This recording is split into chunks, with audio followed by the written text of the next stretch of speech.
Belajar Alkitab bersama sahabat Hope Channel Indonesia. Hanya di YouTube channel Diskusi Sekolah Sabat. Jangan lupa subscribe dan nyalakan notifikasinya.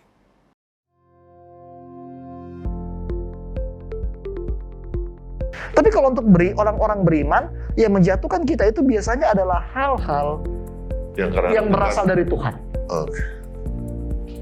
Anak muda, jangan kebanyakan duel sama problemnya. Aduh, mengapa begini Tuhan? Dari siapa sih ini? Dari apa? Tapi langsung ke solution oriented. Langsung lihat ke depan. Langsung imajinasikan bahwa engkau adalah seperti Ayub. Bahwa Tuhan mengizinkan semua ini terjadi. Terlepas itu dia secara proaktif atau enggak, dia di prosetan, enggak penting. Yang penting adalah kalau kita keluar dari sini, Ayub katakan di pelajaran yang minggu sebelumnya, aku akan menjadi seperti emas.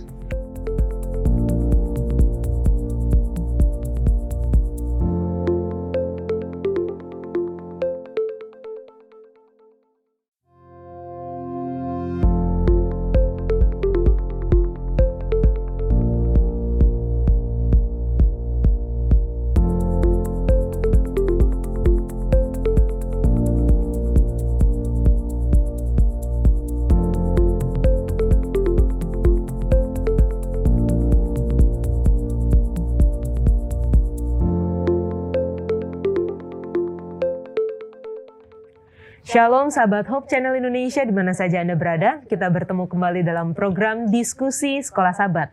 Sebuah diskusi pembelajaran firman Tuhan yang sepanjang triwulan ketiga tahun 2022 kita membahas satu judul yang menarik, yaitu dalam cawan lebur bersama Kristus. Dan saat ini kita sudah sampai di pelajaran kelima dengan judul Sangat Panas. Nah, pasti teman-teman penasaran, apa sih cawan lebur yang sangat panas itu? Sebelumnya saya tetap menawarkan kepada sahabat-sahabat di rumah yang rindu untuk belajar bersama dengan kami, namun tidak memiliki bahan pelajaran atau buku pelajaran sekolah sahabat seperti yang ada di tangan saya pada saat ini. Anda dapat menghubungi nomor call center Hope Channel Indonesia yang tertera di layar kaca Anda dan bilang saja saya rindu untuk belajar sekolah sahabat, saya rindu untuk memiliki buku sekolah sahabat, maka kami akan mengirimkannya secara gratis ke tempat Anda masing-masing. Baik, di sini sudah hadir sahabat-sahabat yang akan menemani kita berdiskusi. Ada Pendeta Christian, Shalom Pak Pendeta. Shalom semua. Ada BJ, Shalom. Shalom, Yala, Shalom, Mirsa. Pendeta Jesli, Shalom. Shalom. Shalom semua. Dan juga Pendeta John. Shalom Kayola, shalom semuanya. Oke. Ada satu pertanyaan di pelajaran kita, dan mungkin teman-teman di sini bisa sharing tentang ada nggak pengalaman disalah mengerti atau disalahpahami oleh orang lain? Thank you, Yala. Kalau saya pernah ya. Contohnya ketika saya ingin memberikan kejutan kepada pacar saya dulu, yang sekarang menjadi istri saya waktu itu malam tahun baru saya pasang kembang api ya. Itu kan butuh korek kan, jadi saya bersembunyi gitu di sebuah lapangan di dekat rumahnya. Saya masuk ini, tapi saya lupa ternyata mobil mereka itu lewat, kan ada dua jalan, ada tol lingkar luar sama tol lingkar dalam. Ternyata dia lewat lingkar luar yang tidak sesuai dengan, jadi lewatnya salah. Jadi saya ke gap, saya sedang menyalakan korek, terus mereka dalam mobil ini dikasih tahu setelah ceritanya selesai. Wih, itu siapa kok bisa ngerokok ya? Dikira ngerokok, padahal kan ya oke lanjut aja terus, tapi ternyata akhirnya pas jam 12 teng saya bilang lihat ke atas, boom. Dan akhirnya diperjelas ternyata bukan merokok. Ternyata itu untuk walaupun enggak bercanda ya. Tapi itulah disalah mengerti. Untungnya tidak akhirnya manis gitu. Oke, terima kasih. Kayaknya Bija juga udah pernah share cerita ini. Tapi mengenai kejutan waktu itu. Iya, betul. Ya rokoknya belum. Belum ketemu. Belum ketemu. Benar. Oke, kalau Pendeta Jesli. Oke, dulu pernah waktu kuliah di Unplug janjian. Oke, jadi janjian gini. Kita janjian cuma sama teman. Dia bilang begini. Oke, Jess, kita jalannya jam 7. Dia nggak bilang pagi atau malam kan? Udah siap-siap nih. Udah siap-siap jam 7 pagi. Oke, besok mau jalan jam 7 pagi. Ternyata jadwal yang seharusnya kita jalan jam 7 malam, soalnya mau ke suatu tempat. Itulah salah komunikasi. Tapi aman lah, masih bisa dipahami. Jadi nunggu dari pagi sampai malam atau enggak? Jadi jam 7 pulang itu, dulu ya. jam 7 udah setengah jam kan? Wah, kayak nggak ada berita ini, telepon lagi. Oke, ternyata jam 7 malam. Kalau saya tunggu 12 jam kan nggak lucu. AM PM. Oh, ya. Iya. Ya, kalau saya waktu itu di Unklab, waktu berkuliah. Kita setelah kuliah. Ya, jadi saya kan sering istilahnya upload status, khususnya yang kayak yang kejadian-kejadian, peristiwa-peristiwa atau berita-berita yang update. Contoh ada peperangan, ada apa. Ya, saya bagikan itu. Terus saya ambil satu kutipan dari berita tersebut bahwa kedatangan Tuhan atau kiamat itu 2022. Nah, banyak teman-teman mahasiswa khususnya di filsafat dan dosen-dosen salah mengerti apa yang saya maksudkan. Mereka kira saya sudah menentukan tanggal atau waktu untuk Ajaran Yesus sesat. datang. Iya, ajaran sesat. Tetapi saya bersyukur ada satu dosen yaitu pendeta Alan ya. Dia bilang, "Jangan kita percaya dulu. Coba kita lihat statusnya." Jadi suruh baca dari atas sampai bawah. Karena di bawah itu ada kesimpulannya. Bahwa Saya tulis ini adalah alarm. Cepat atau lambat Tuhan Yesus datang, kita bisa bersedia. Karena Yesus datang secara pribadi juga, kita tidak tahu kapan. Dan dibaca itu semua, baru mereka mulai mengerti. Salah paham, tetapi akhirnya mengerti. Gitu, ya. manis juga. Kalau dipanggil nggak di sini nih sekarang. Iya. Oke, thank you Pendeta Christian. Pastor Salah Jan. mengerti berapa kali sih paling malu itu kalau waktu saya lagi ada kayak di pertemuan banyak orang, terus tiba-tiba ada cewek kayak gini. Terus bingung mau balik. Dadain atau enggak ya? Waktu itu gue masih pede kayak, hai itu. Terus bukan itu kayak. Oke. Oke, setelah itu setiap kali ada orang say hi ke saya selalu saya atau dia. Diklarifikasi. Klarifikasi. Kirain pastor gitu. Oh iya, saya kan lagi stretching gitu. Oke, menarik. Thank you semuanya udah sharing. Kita akan lanjutkan pelajaran kita, jangan kemana-mana.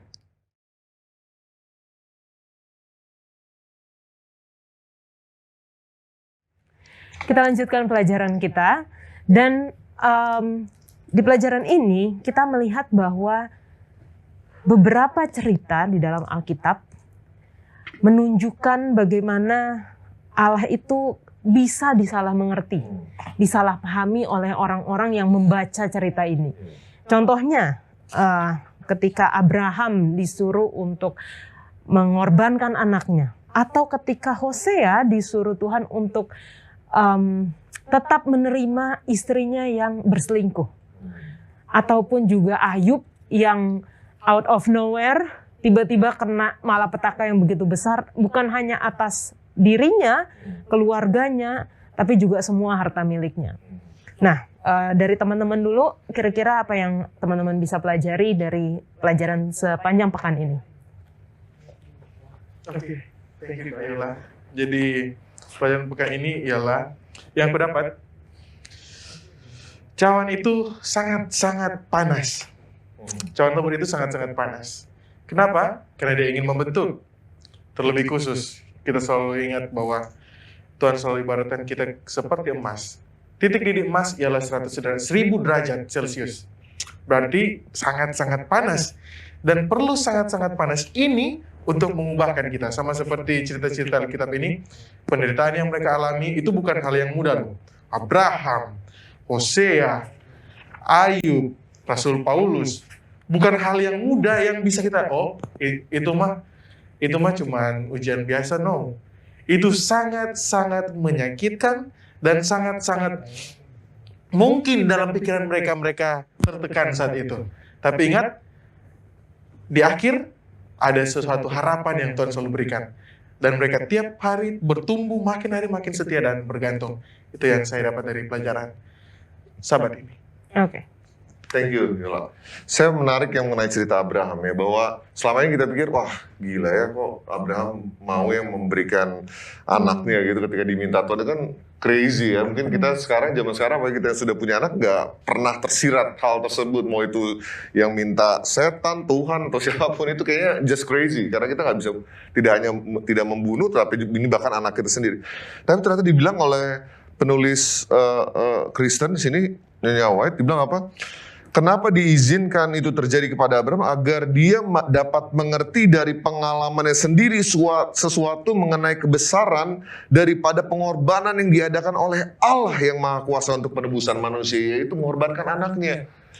Butuh kadang-kadang memang ujian yang begitu luar biasa supaya kita bisa mengerti begitu dalam bahwa besar kasih Allah kepada kita, dan itu akan mengequip kita sepanjang hidup kita melewati pencobaan apapun, dan kita bisa pass it on kepada keturunan kita. Pelajaran yang begitu luar biasa nih. Kalau dia nggak melewati ujian yang terbesar dalam hidupnya ini oleh Abraham, dia akan menjadi bapak orang percaya.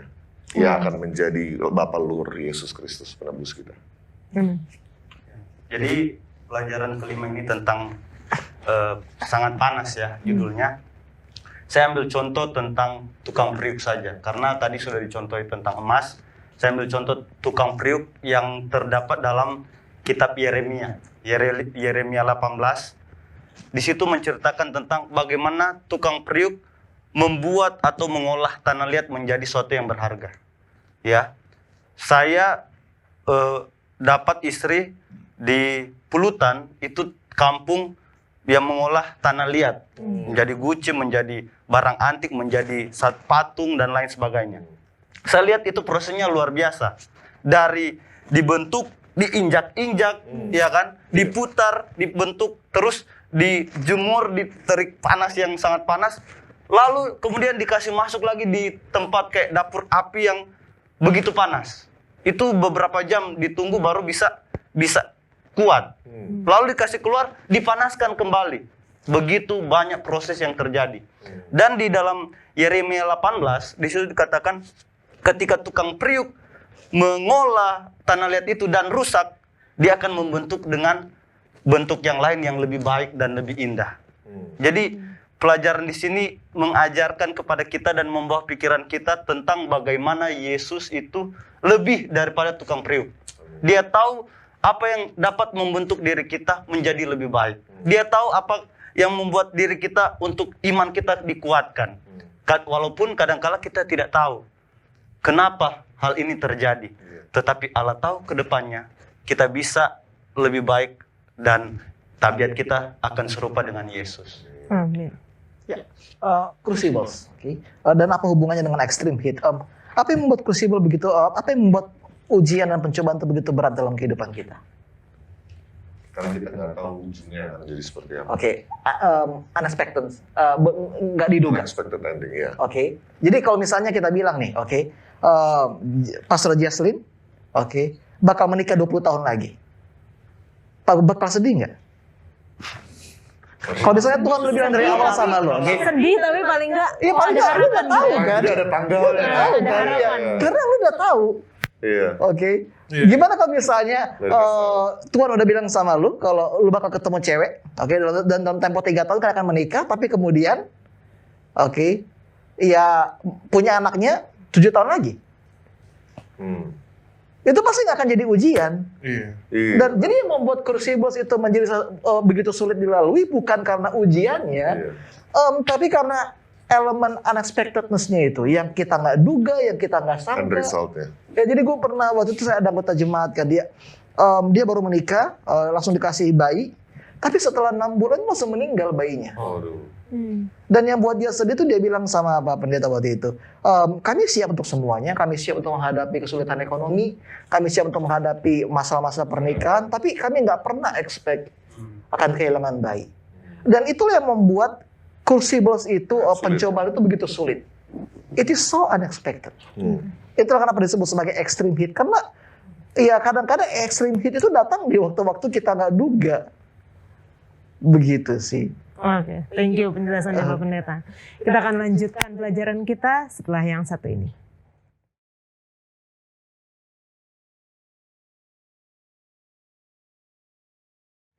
Kita lanjutkan pelajaran kita. Kalau kita melihat cerita Abraham, memang seakan-akan Tuhan itu sangat mudah untuk disalahpahami dan sangat mudah untuk kita berargumen, kenapa Tuhan?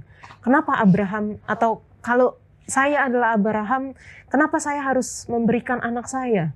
Bukannya itu adalah kekejian di mata Tuhan untuk mempersembahkan anak? Bukankah Tuhan telah memberikan anak itu sebagai janji? Dan banyak hal lainnya yang bisa dijadikan sebuah argumen atau istilahnya mempertanyakan apa yang Tuhan suruh. Tetapi Abraham menurut.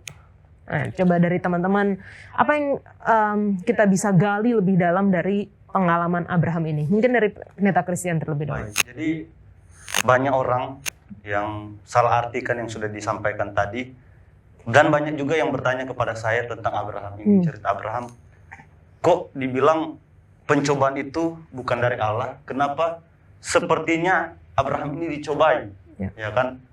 Tetapi kalau kita baca secara mendalam tentang peristiwa Abraham dengan Ishak ini, lebih menjurus kepada pengorbanan. Dikorbankan, pengorbanan yang mengorbankan. Jadi lebih ke istilahnya, pelajaran untuk kedepannya Yesus juga akan seperti itu. Itu yang ditekankan di situ, bukan masalah pencobaannya. Karena Allah tidak pernah mencobai, ya, tetapi diizinkan seperti itu. Dan kalau kita salah jawab, akan menjadi bumerang dan akan menjadi dosa juga kepada orang yang mendengar itu, ya kan? Jadi kita harus jelaskan sesuai dengan Alkitab. Contoh, Abraham, dia diuji, ya, itu lebih ke sacrifice, pengorbanan yang saya katakan tentang Ishak. Kemudian Ayub, itu benar-benar dicobai karena setan sendiri yang mencobai. Karena ada dua hal yang kita bisa jawab kepada orang-orang yang bertanya tentang Abraham dalam cawan lebur ini, ya, yaitu adalah yang saya katakan tadi di dalam Yakobus 1 ayat 13-15 sampai 15 itu mengenai pencobaan bukan dari Allah. Tetapi yang kedua, 1 Korintus 10 ayat 13, dan itu tidak akan melampaui kemampuan kita. Namun Abraham ini kita bisa ambil pelajaran di situ tentang bagaimana yang tadinya kita tidak mengerti tentang maksud Tuhan mengenai ujian-ujian yang Tuhan izinkan terjadi dalam kehidupan kita. Kita hanya berserah seperti Abraham. Dia sudah tahu di atas sana ada Tuhan yang akan menyediakan. Walaupun dia tidak tahu bentuknya seperti apa. Tetapi ketika dia berserah, iman yang sudah ada di atas gunung walaupun dirinya masih di bawah, dia akan melihat bahwa Allah sudah menyediakan segala sesuatunya. Itu yang saya dapat. Thank you untuk menambahkan mungkin. Jadi memang yang kita pelajari dari Abraham ini adalah gini. Kadang-kadang dalam kehidupan kita, kalau kita dihadapi dengan hal yang unthinkable, yang nggak masuk akal, kita langsung bilang, oh, gue nggak bisa lewatin ini. This is too much for me. Karena nggak pernah kebayang kan, kayak tadi disampaikan Pastor John, meninggal anak setelah 6 bulan, itu nggak kebayang dalam pikiran gue bisa melewati hal, terus anak gue lagi seneng-senengnya, lagi lucu-lucunya 6 bulan meninggal. Itu unthinkable, dan kita bisa gampang aja bilang ke teriak Tuhan, wah, apa lagi ini, begitu kan.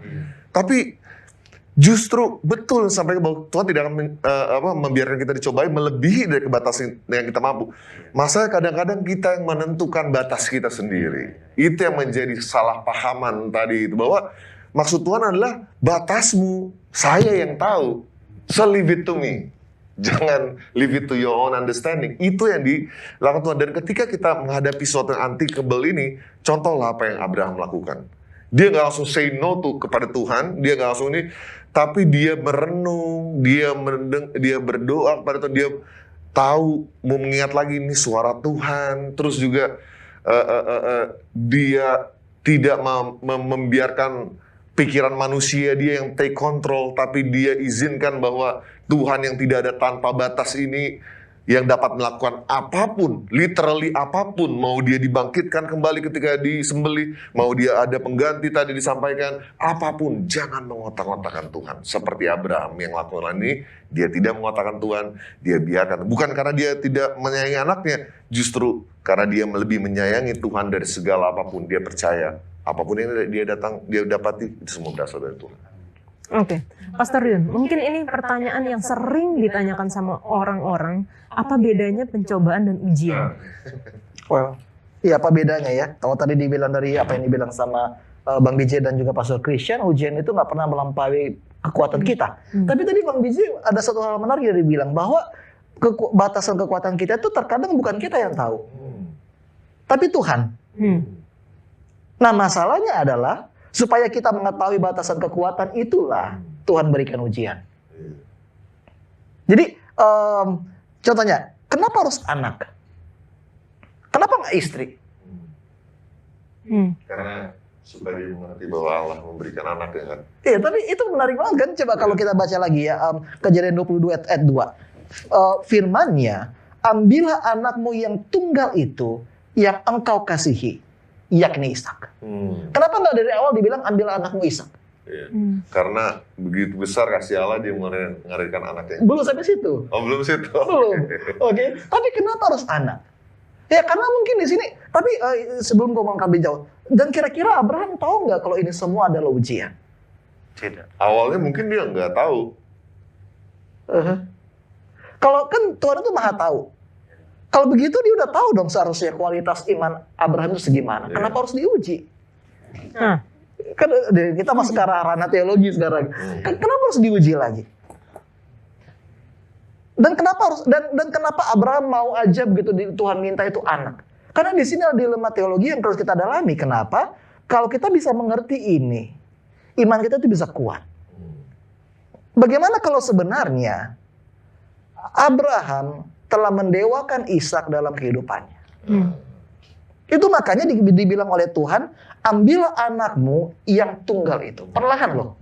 Yang engkau kasihi. Yakni Ishak.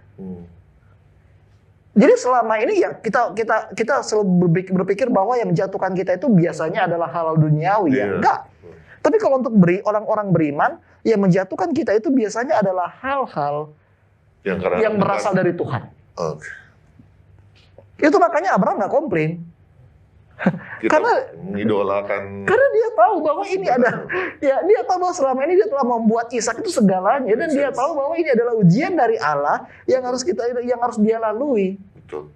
Dia tahu bahwa entah bagaimana seringkali hal-hal duniawi ini, bukan hal duniawi sebenarnya, berkat-berkat ini justru mengambil tempat daripada Tuhan. Gue tanya sama pendeta-pendeta di sini deh, pernah nggak punya anggota yang masih single aktif banget?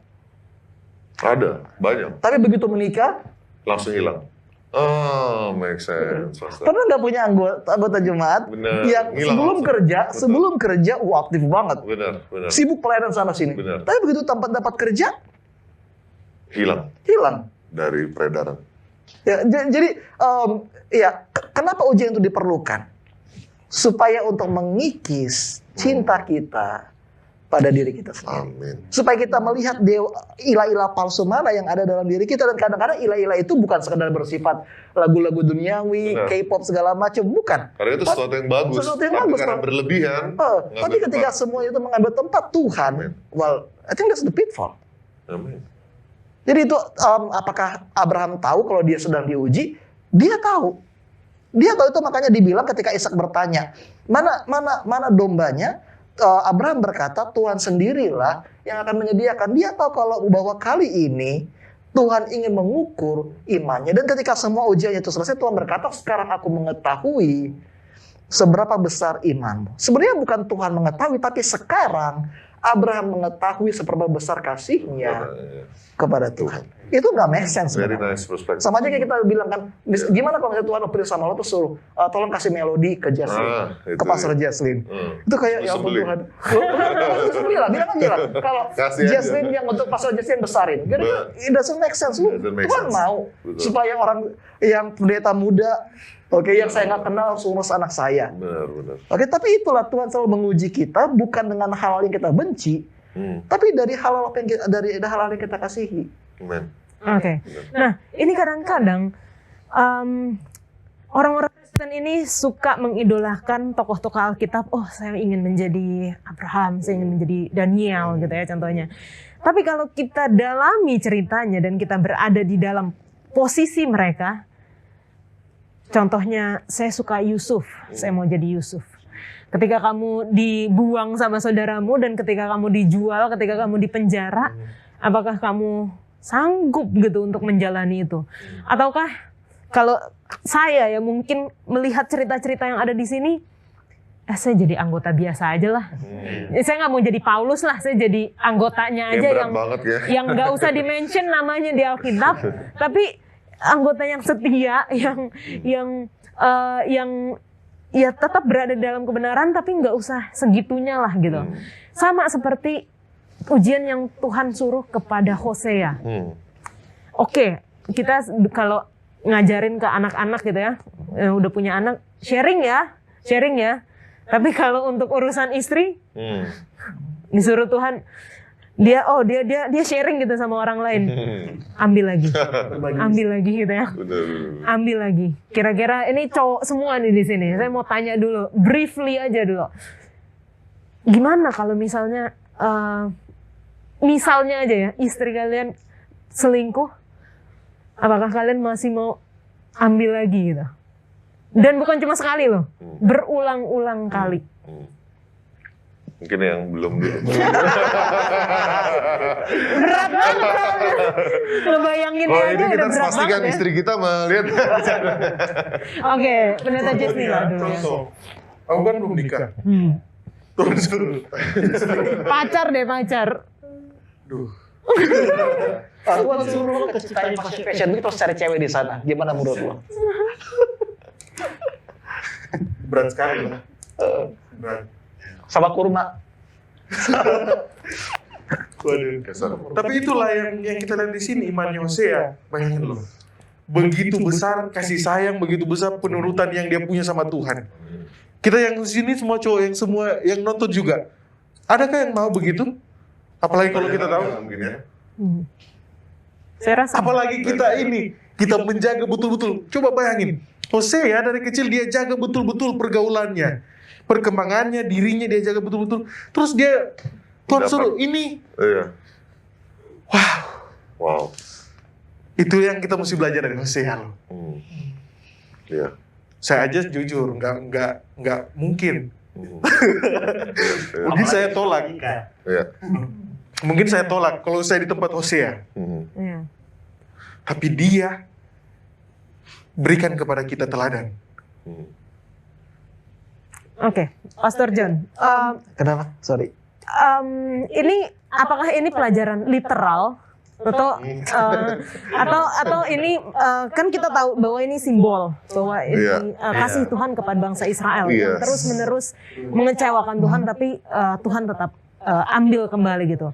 Apakah ini hanya simbol atau memang ini literal juga ketika kita dihianati oleh pasangan kita, apa yang harus kita lakukan? Tapi tahan dulu, Pastor, karena kita akan kembali lagi setelah yang satu ini.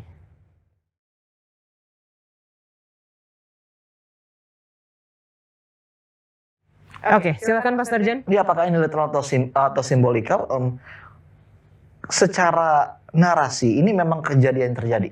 Oke, jadi itu ini bukan perumpamaan, bukan hayalan, tapi memang terjadi kepada Hosea. Nah, pertanyaannya bisa nggak kita menerapkan hal ini terus dilakukan dalam kehidupan sehari-hari? Misalnya Pastor Jesslyn, saya seperti Hosea terpanggil untuk melayani di melalui kehidupan saya, oke? Bisa juga, tapi ya kalau mau menikah dengan seorang yang udah jelas-jelas mempunyai reputasi buruk, well, it's your choice. It's your choice. It's really your choice. Tapi yang Pak Pendeta suka di sini adalah Hosea 3. Oke. Teman-teman boleh nonton nanti di Facebook ya, ada linknya nanti di drop. Saya pernah bahas tentang Hosea. Menurut teman-teman, kenapa Hosea kembali kepada Gomer? Apakah karena dia memang cinta sama Gomer? Karena Tuhan suruh. Ya. Jadi itu katanya. Perhatikan Hosea 3 ayat 1. Suruh ya. Pergilah lagi. cintailah perempuan yang suka bersundal dan berzina. Jadi kisah cintanya Hosea kepada Gomer itu bukan cinta yang dilandaskan pada perasaan romantisme sesaat, bukan. Dia mencintai Gomer karena setiap kali dia melihat Gomer, dia melihat Tuhan. Amin. Itulah luar biasanya. Dan apa relevansinya? Biarpun Gomer kembali dikatakan, engkau harus diam padaku dengan tidak bersundal dan dengan tidak menjadi kepunyaan seorang laki-laki, dan aku ini tidak akan bersetubuh dengan engkau. Itu dikatakan loh. Kamu harus belajar untuk komit. Jadi yang terjadi dalam kisah Hosea itu bukan sekedar api pembakaran untuk Gomer saja, bukan. Tapi untuk Hosea. Dia dilatih untuk mencintai orang-orang yang tidak layak untuk dicintai. I think itu indah banget gak sih?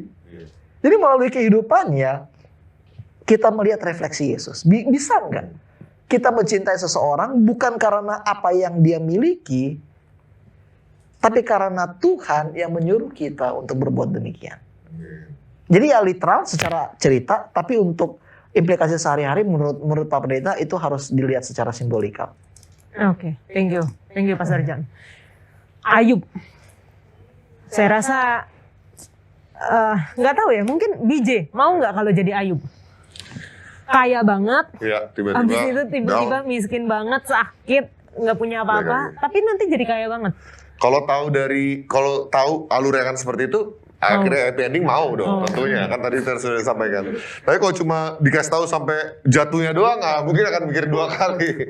Tapi dari pelajaran Ayub ini menarik, Yola, karena tadi yang sampaikan apa, gimana cara kita mengetahui bahwa pencobaan atau ini dari setan, ujian dari Tuhan.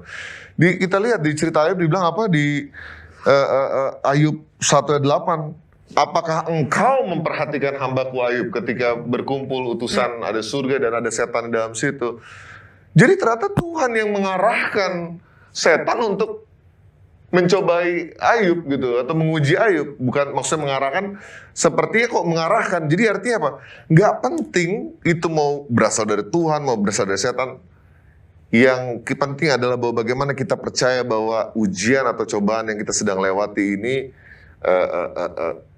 kita percaya seperti yang iman Ayub lakukan, apa yang dia punya, bahwa apa? Yang pertama dia bilang apa? Dengan telanjang aku keluar dari rahim ibuku dan telanjang juga aku balik. Yang artinya apa? Dia menerima ketidakberdayaannya. Yang kedua adalah ketika dia bilang Tuhan yang memberi, Tuhan mengambil, dia tahu bahwa Tuhan memegang kendali penuh. Dia bukan dia. Dan yang terakhir dia bilang terpujilah nama Tuhan. Dia menyimpulkan dengan menegaskan kembali kepercayaannya pada kebenaran Allah. Jadi ini menurut saya pertunjukan iman yang sangat luar biasa yang kita seharusnya contoh sebagai anak muda. Jangan kebanyakan duel sama problemnya. Aduh, mengapa begini Tuhan? Dari siapa sih ini? Dari apa? Tapi langsung ke solution oriented. Langsung lihat ke depan. Langsung imajinasikan bahwa engkau adalah seperti Ayub. Bahwa Tuhan mengizinkan semua ini terjadi. Terlepas itu dia secara proaktif atau enggak, dia di setan. Gak penting, yang penting adalah kalau kita keluar dari sini, Ayub katakan di pelajaran yang minggu sebelumnya, aku akan menjadi seperti emas. Amin. Dan dari judulnya ini bagus banget gitu, bertahan melalui menyembah ya. Jadi bagaimana Ayub itu bertahan di dalam cawan lebur melalui menyembah, melalui penyembahan, melalui pujian dia kepada Tuhan. Sangat berat ketika kita berada di dalam penderitaan, kita tetap terus memuji Tuhan. Kalau kita dapat berkat, kita pasti akan gampang ya memuji Tuhan. Gitu. Tapi ketika kita berada di dalam penderitaan, di dalam cawan lebur itu, apakah kita akan terus tetap menyembah Tuhan? Ya, jadi pelajaran tentang Ayub ini bertahan melalui penyembahan. Kalau kita memposisikan diri kita kepada posisi kita, mengambil cerita Ayub ini, bahwa ada satu hal yang kita perlu tahu, bahwa di akhir zaman nanti kita akan diuji seperti Ayub. Ya, bagaimana kita mau menunjukkan kepada orang lain tentang penerimaan kita. Apakah kita terus menerima apa yang Tuhan berikan, baik yang negatif atau yang positif, atau tidak? Karena orang menilai, orang melihat kita, dia karena baik-baik saja setia, tetapi pada saat jatuh ekonominya apa semua, Dia orang lain lihat dia mungkin berjudi, merokok, mabuk karena hilang semua. Orang lihat. Kemudian bagaimana kita mengakui bahwa saya ini punya keberadaan ini Allah yang tentukan. Telanjang, aku dilahirkan, mati juga akan seperti itu. Bagaimana kita mengakui bahwa segala sesuatunya Allah yang memegang kendali, walaupun bukan Allah yang mengontrol kita harus ke sini atau ke situ.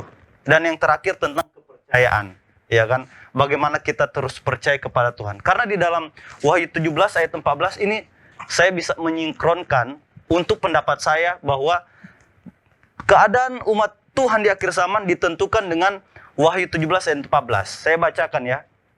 Mereka akan berperang melawan anak domba, tetapi anak domba akan mengalahkan mereka, karena ia adalah Tuhan di atas segala Tuhan dan Raja di atas segala Raja. Mereka bersama-sama dengan dia juga akan menang, yaitu mereka yang terpanggil, yang telah dipilih, dan yang setia.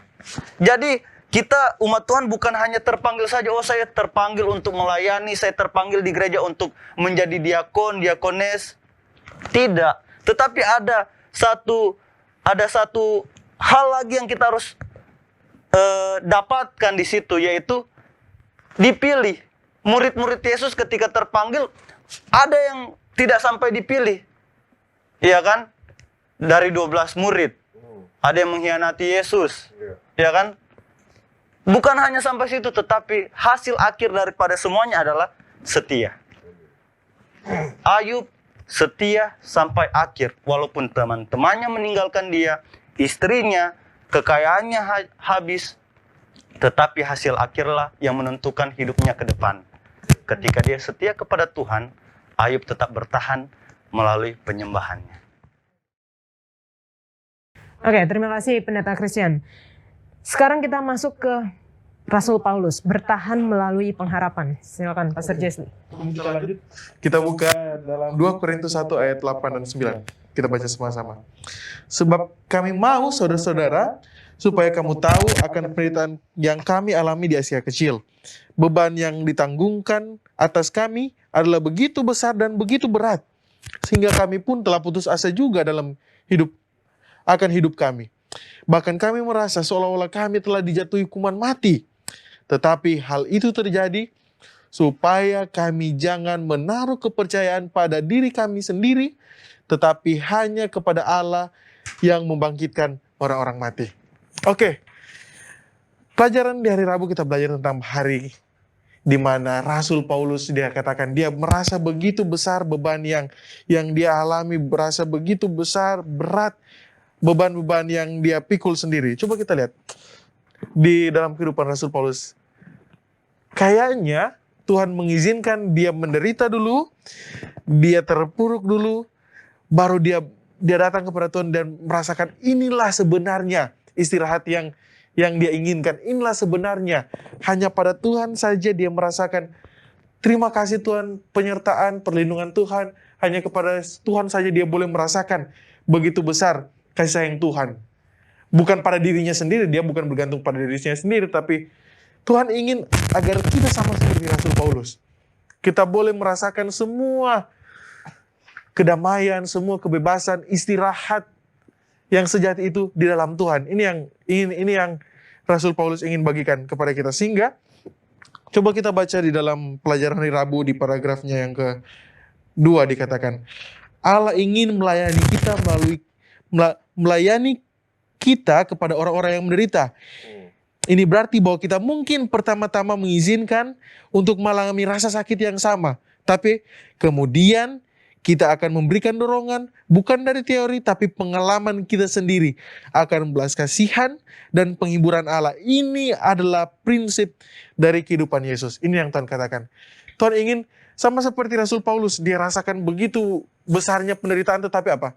Melalui pengalaman itu, dia mendorong orang-orang di sekitarnya. Dia mendorong orang-orang di sekitarnya untuk tetap terus berpegang terus dan tetap teguh percaya kepada Kristus seperti yang telah dialami. Oke, terima kasih Pastor Jesli. Pastor John, sekaligus kesimpulan, baik dari cerita Rasul Paulus maupun dari yang lain sebelum-sebelumnya, ataupun ada cerita tokoh-tokoh Alkitab yang lain mengenai cawan lebur yang sangat panas. Ya, jadi cawan lebur sangat panas itu terjadi dalam dua situasi berbeda. Ini berdasarkan pengamatan saya dari 4 tokoh Alkitab yang kita bahas ya. Pertama, it happens when we have everything. Itu pertama, itu terjadi ketika kita punya segalanya. Contohnya seperti tadi contoh pertama itu Abraham. Oke. Kenapa ya? Karena terkadang kayak tadi kita bahas di awal bahwa kadang-kadang semua berkat inilah yang menjadi ilah-ilah baru dalam kehidupan kita, and we do not know how to handle that. Oke. Jadi dan ketika itu terjadi ya Tuhan akan konfrontir kita dan berkata, "Lah, kenapa jadi pemberian ini yang kamu sembah, kan harusnya aku." Oke, jadi itu yang pertama. Crucible happens when we have everything. Yang kedua juga, crucibles terjadi ketika kita kehilangan segalanya. Jadi bisa nggak kita setia ketika kita punya segalanya, dan yang kedua ketika kita nggak punya apa-apa. Jadi apa yang dialami oleh Ayub dan juga Paulus itu adalah kebalikan dari apa yang dialami oleh Abraham dan Adam dan Hawa. Dalam Adam dan Hawa dan juga Abraham, tuh God only ask for one thing. Dia nggak patternnya. Adam dan Hawa yang dibilang jangan makan buah pengetahuan baik dan jahat. Tapi justru limitation itu yang buat mereka jadi kepo. Abraham hanya bilang, kasih dong 1 anakmu. Kan bisa buat yang baru lagi. Biarpun gak dari Hawa. Tapi itulah justru pergumulan besar dari Abraham. So, do we have the faith? Kita punya nggak iman untuk membantu kita melewati crucibles itu? Terutama dalam titik-titik terpanas di kehidupan kita. Kita punya nggak kekuatan? Dan itu kayaknya pertanyaan yang akan Pak Pendeta tinggalkan untuk kita semua. Ketika kita punya segalanya, bisa nggak kita setia? Dan ketika kita nggak punya segalanya, bisa nggak kita setia? Ketika kita single, ya it's good if you can be active at the church. Tapi setelah kita menikah, setelah kita mempunyai semua kebahagiaan yang kita miliki, masih bisa nggak kita memiliki kontinuitas yang sama di dalam pelayanan? Ya, everyone can be faithful when they have nothing. Semuanya bisa setia kok kalau nggak punya segalanya. Iya kan, bro? Tapi coba kalau udah punya sesuatu, masih bisa nggak? Itulah fungsi dari crucibles. Supaya kita tahu seberapa besar iman kita kepada Tuhan. That's all. Oke, terima kasih Pak Pendeta. Kamu ada tambahan dari lain? Terima kasih Pastor John, terima kasih BJ, Pastor Christian dan juga Pastor Jesli sudah berdiskusi bersama. Biarlah pelajaran kita membuka mata kita dan membuat kita mengerti bahwa walaupun Allah mengambil resiko disalahpahami, baik melalui cerita-cerita dalam Alkitab dan cerita kehidupan kita sendiri, tetapi saking besar kasih Tuhan kepada kita, Dia mengambil resiko itu untuk menyatakan kepada kita kasihnya yang luar biasa. Dan bagaimana kita tetap setia dalam kondisi apapun, berkelimpahan ataupun berkekurangan. Kita akan bertemu di episode selanjutnya. Tuhan Yesus memberkati.